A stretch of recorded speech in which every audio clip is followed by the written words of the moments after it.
Aqueles que afirmam que alguns OVNIs são seres de outros planetas que vêm aqui na Terra, abduzem pessoas, fazem rastros nas plantações, costumam citar histórias da Bíblia para provar que os extraterrestres existem realmente e já nos visitaram com suas naves espaciais. Isso porque, de acordo com os textos da Bíblia, 2 personagens foram arrebatados para o céu e nunca mais voltaram para a Terra. Um é o patriarca Enoque e outro o profeta Elias, que foi raptado por um carro de fogo voador que tinha cavalos incandescentes. E ainda, o texto sagrado relata que o sacerdote Ezequiel viu, certa noite, um veículo vindo pelo espaço do qual desceram 4 seres, com asas de águia, cascos de boi, e cada um tinha 4 rostos. O que são esses episódios enigmáticos? Para onde foram Enoque e Elias? Por que desapareceram assim tão misteriosamente? A Bíblia confirma a existência de discos voadores e dos extraterrestres? Olá pessoal, eu sou Moisés Messias, eu sou teólogo. E a nossa conversa hoje é se existem seres inteligentes em outros planetas e se eles podem visitar a gente com suas naves espaciais e abduzir as pessoas. Aí você me pergunta o que tem a ver disco voador com teologia. Não tem nada a ver. Acontece que a ufologia é caracterizada pela comunidade científica como uma pseudociência. Não é ciência. E os próprios ufólogos admitem que são pesquisadores do fenômeno. Acontece que, e agora que entra a nossa participação, eles dizem que os seres de outros planetas visitam a Terra, abduzem pessoas e que a Bíblia prova que isso é verdade. Que existem textos na Bíblia que comprovam que os seres de outros planetas podem visitar a Terra e que já abduziram pessoas. Mas será que é verdade isso? Vamos analisar esses textos. O primeiro personagem, citados por aqueles que defendem que os seres de outros planetas visitam a Terra, é o patriarca Enoque, descendente direto de Adão, descrito no livro do Gênesis. De acordo com a Bíblia, Enoque viveu apenas 365 anos. Digo apenas porque no rol dos patriarcas bíblicos foi ele o que menos tempo viveu. Mas dizer que ele viveu 365 anos, para o texto bíblico, não significa que ele viveu tudo isso. Os orientais usavam os números de forma simbólica. 365 é o número dos dias de um ano. Com isso, nós entendemos que esse personagem era alguém ligado ao mundo de dimensões imensas. O texto também conta que ele andou com Deus.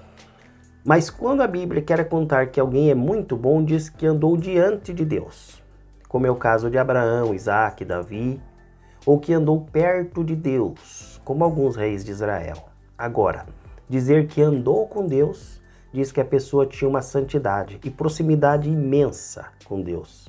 É o que a Bíblia diz de Enoque. Finalmente diz que Enoque não morreu, mas desapareceu porque Deus o levou. Neste ponto, eu quero chamar a atenção de vocês, por favor, porque essa afirmação sobre Enoque, que Deus o levou, é uma surpresa para quem estuda os textos da Bíblia. Porque nessa época, nessa etapa da revelação, ainda não havia o conceito de eternidade. Acreditavam que uma pessoa muito boa vivia muitos anos aqui na Terra, e quem morria novo era porque cometeu algum pecado grave. Mas com Enoque em particular, a Bíblia diz que foi para Deus. Reparem que Enoque ocupa o 7º lugar entre os descendentes de Adão. Isso porque 7 significava para Israel o número da perfeição. E quem fez a lista genealógica dos descendentes de Adão foram os sacerdotes de Jerusalém. E para ocupar este lugar escolheram alguém especial. Eles sabiam da história de um bom homem chamado Enoque, que foram uma pessoa muito boa e colocaram na lista para representar a amizade especial que ele teve com Deus durante a sua vida. Mas ver nisso algum tipo de contato com extraterrestres é desprezar totalmente as intenções do autor. O caso Elias é ainda mais extraordinário. Diz o texto que quando Elias sentiu que sua morte se aproximava, saiu caminhar pelas margens do rio Jordão em companhia do seu discípulo Eliseu.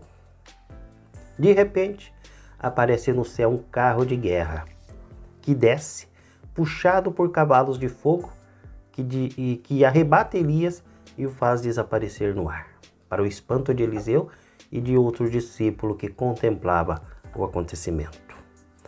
Essa história é mais dramática do que a de Enoque e alimentou a imaginação de muita gente que se perguntava quem dirigia, quem eram os que estavam naquele carro espetacular. E até mesmo a tradição judaica esperava a volta de Elias. Gente, o que aconteceu é o seguinte. No Antigo Testamento, o poder de Deus era representado numa imagem de carro de guerra, porque essa era uma das armas mais poderosas da antiguidade. E os carros eram descritos como de fogo, porque na Bíblia essa era a forma preferida de Deus para se manifestar às pessoas. Lembra de Moisés, que falou com Deus na planta pegando fogo? Quando a Bíblia fala de carros e cavalos de fogo, de maneira nenhuma está falando de OVNI e de nenhuma nave espacial, mas está a mostrar com esses símbolos o poder, a força, o auxílio de Deus que se põe à disposição dos seres humanos. Não podemos tomar a Bíblia ao pé da letra, é falta de respeito com a Bíblia. Não podemos usar a Bíblia para comprovar fatos observáveis do nosso mundo, isso pertence à ciência, ver se existe ou não outros planetas habitados.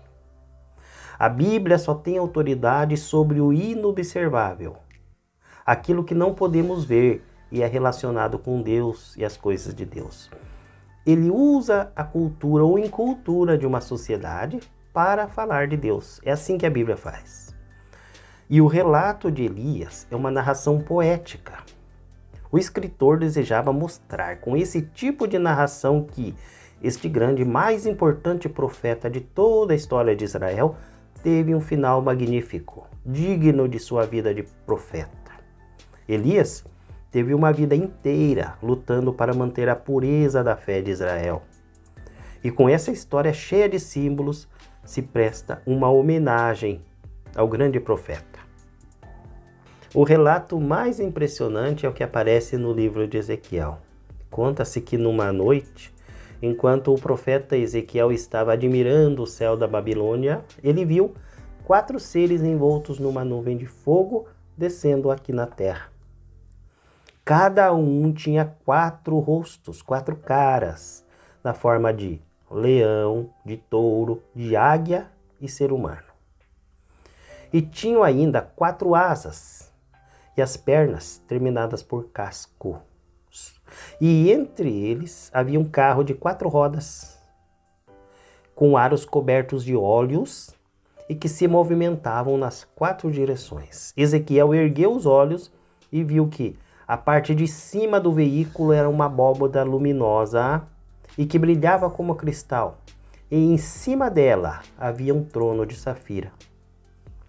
E ali, sentado, uma figura com aparência de ser humano envolta em fogo e circuncidada por um arco-íris cujo rosto era impossível perceber. Tal espetáculo causou enorme impacto em Ezequiel, que ele caiu de bruços no chão, sem poder continuar olhando.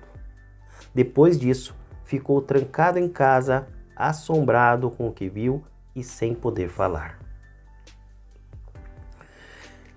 Conhecendo os símbolos bíblicos, se torna muito fácil entender essa narração. E é isso que vamos fazer agora, para decifrar essa narrativa. O que Ezequiel teve foi simplesmente uma visão de Deus em seu trono. Podemos saber disso analisando todos os elementos empregados. Vamos ver. Quem eram esses seres fantásticos com 4 rostos? O próprio Ezequiel conta logo depois, no livro, que esses seres eram querubins. Os querubins eram figuras que, segundo os israelitas, acompanhavam a Deus por toda parte e por isso eram mencionados quando se queria falar de Deus. E os querubins também eram adornos no templo de Jerusalém. Aquelas rodas extravagantes são simplesmente o carro de gala da Arca da Aliança, o veículo no qual Javé, o Deus de Israel, sempre viajava. São cheios de olhos, porque os olhos representam a sabedoria divina. O carro tinha o teto na forma de uma abóbada, porque para a Bíblia Deus habita a abóbada do céu. O fogo circuncidava a figura para expressar que se tratava de Deus mesmo. E diz que Ezequiel não pôde ver a face de Deus e se prostra no chão. Isso porque, de acordo com a Bíblia, ninguém podia ver o rosto de Deus e continuar vivo. E para que isso? Porque Ezequiel tem uma mensagem para o seu povo, que naquele momento se encontrava prisioneiro na Babilônia. Parte do povo se encontrava lá.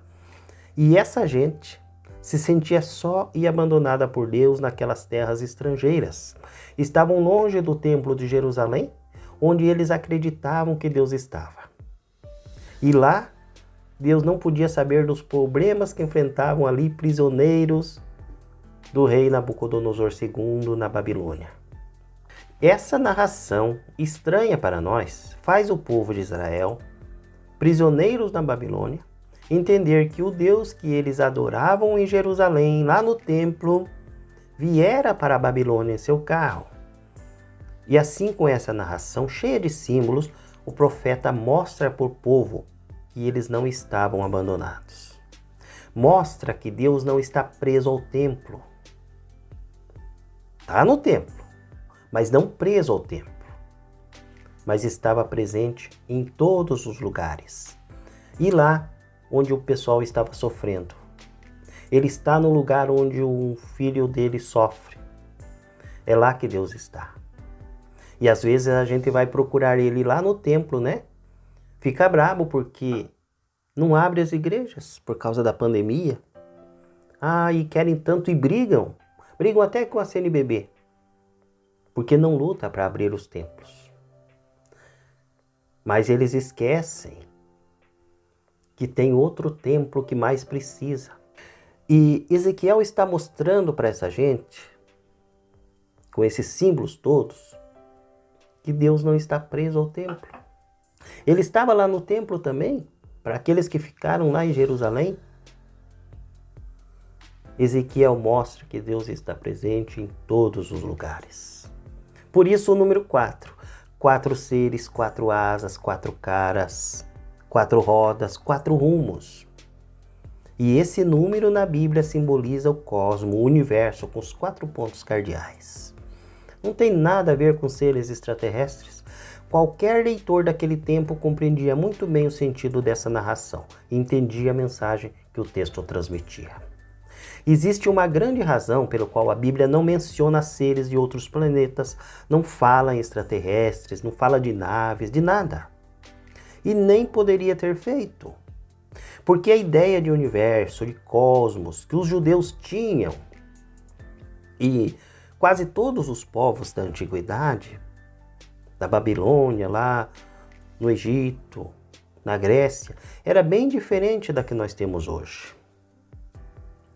Para Israel, a terra era um grande disco plano, cercado de águas e apoiado numas enormes colunas que eles chamavam colunas da terra.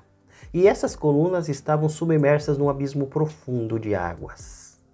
E acreditavam que o firmamento que vemos lá em cima no céu era uma cúpula de cristal que eram apoiadas aqui na terra por colunas chamadas colunas do céu. Acreditavam que lá no firmamento pendiam como de um enorme céu plano o sol, a lua, as estrelas e os planetas, os quais mudavam de lugar e giravam em cima impulsionados por anjos.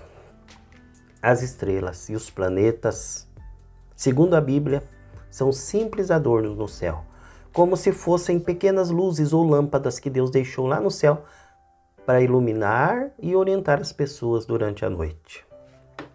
Eles não imaginavam e jamais puderam pensar que poderiam ser mundos imensos, habitados por outros seres. Se nem o planeta que viviam, eles sabiam que era um planeta. Imagina se pensariam que haviam outros. Muito menos discos voadores, extraterrestres. Não tem cabimento algum usar a Bíblia para isso. Os extraterrestres não nos visitam. Provavelmente exista sim, num lugar muito, muito longe. Os cientistas não descobriram ainda. Ainda não tivemos comunicação com eles. E por causa dessa total falta de provas, muitos foram buscar na Bíblia evidências para isso. O que nós sabemos é que veio sim alguém até nós. E esse alguém veio de muito além dos planetas. Muito além das constelações, das supergigantes, nebulosas, buracos negros. Além de todas as galáxias e de todo o universo. Ele veio nada mais do que de junto de Deus construir sua morada entre nós. Este alguém é Jesus Cristo. Se você quiser assistir mais vídeos iguais a este, eu peço que se inscreva neste canal, dê like e compartilhe este vídeo com seus amigos. E me ajude a anunciar a verdade. Que Deus abençoe você.